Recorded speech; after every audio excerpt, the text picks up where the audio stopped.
Herkese merhabalar arkadaşlar. Bugün sizlerle slime deneyi yapacağız. İlk önce aslında olmayacağını düşünüyorum ama bakalım deneyelim mi? İlk önce sıvı sabun, marka fark etmez. Bir tane şeker, tuz işte. Sonra ilk önce arkadaşlar bir tane de kap işte. İlk önce döküyoruz kabımıza sıvı sabunumuzu. Ne kadar istiyorsak o kadar koyun. Ben biraz çok koydum sanki. Bunu kenara çekelim, lazım değil çünkü. Bir de kaşığımız var. Biraz karıştıralım ki daha güzel kıvam alsın. Bunu ben buzdolabına koymayacağım. Bilmiyorum koyur muyum? Ama bilmiyorum. Ama koyarsam da öbür videoda ben size bunu yapacağım. Tamam arkadaşlar, bakın. Mor bir tane.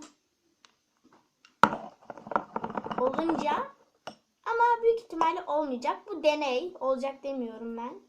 Biraz tuz koyalım. Az koyacağız. Hepsini birden boşaltmayacağız. Karıştırıyorum. Evet, olmaya başladı. Olur ama o kadar slime gibi böyle açıp çatlatamazsınız arkadaşlar. Ama olur bence. Elime kaldı. Böyle durumlarda annenizden izin almayı da unutmayın. Peki.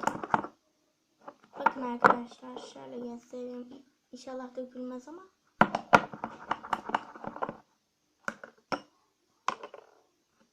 Biraz daha koyalım bakalım.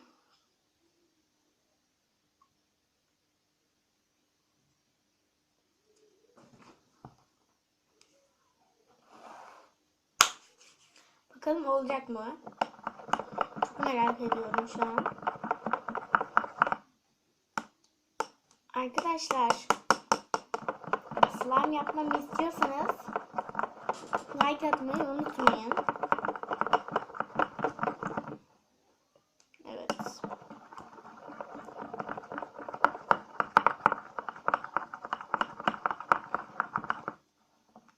Çok güzel arkadaşlar. Bayağı bir olmaya başladı. Yere döküldü arkadaşlar. Havlu var mı burada? Şundan silelim bakalım. Arkadaşlar çok hem de çok özür dilerim. Size gösterirken. Evet. Silelim. Biraz daha silelim.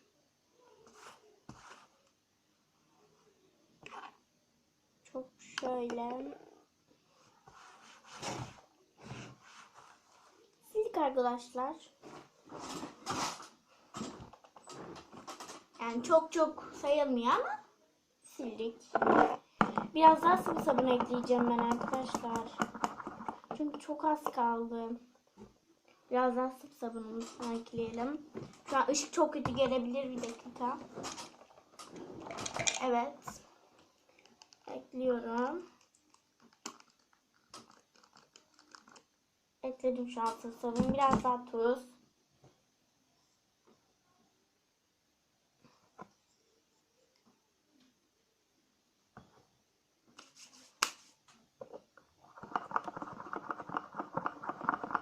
Evet.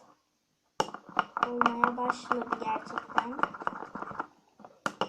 İyice karıştırmanız lazım arkadaşlar. İyice.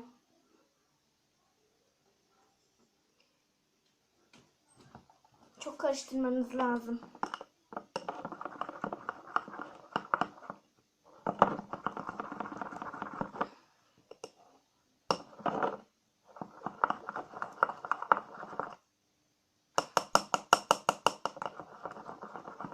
Evet arkadaşlar. Şimdi ben bunu yapacağım. Buzdolabına koyacağım ama buzdolabına koyduktan sonra kıvam nasıl diye bakmakta öbür videomda size göstereceğim. Tamam. Şu an kıvamı güzel yani. Ama hala sıvı böyle. ellerimi alacağım bakalım. Biraz daha tuz ekleyeceğim ama. Biraz daha tuz ekleyeceğim.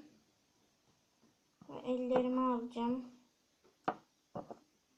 Evet arkadaşlar. Yani slime olmayacak ama katılaşacak bence.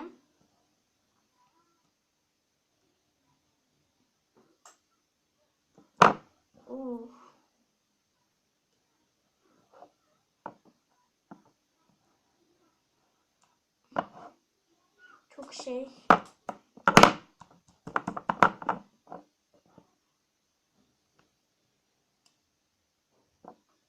Evet, her yerim battı gerçekten.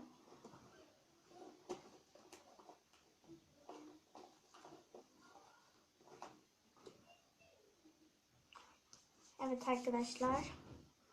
Şimdi ben bunu buzdolabına koymaya gidiyorum. Yarın görüşürüz arkadaşlar. Ben belki bir saat sonra yayınlarım. Belki yarın yayınlarım. Bilmiyorum. Şimdi ben bunu buzdolabına koyacağım.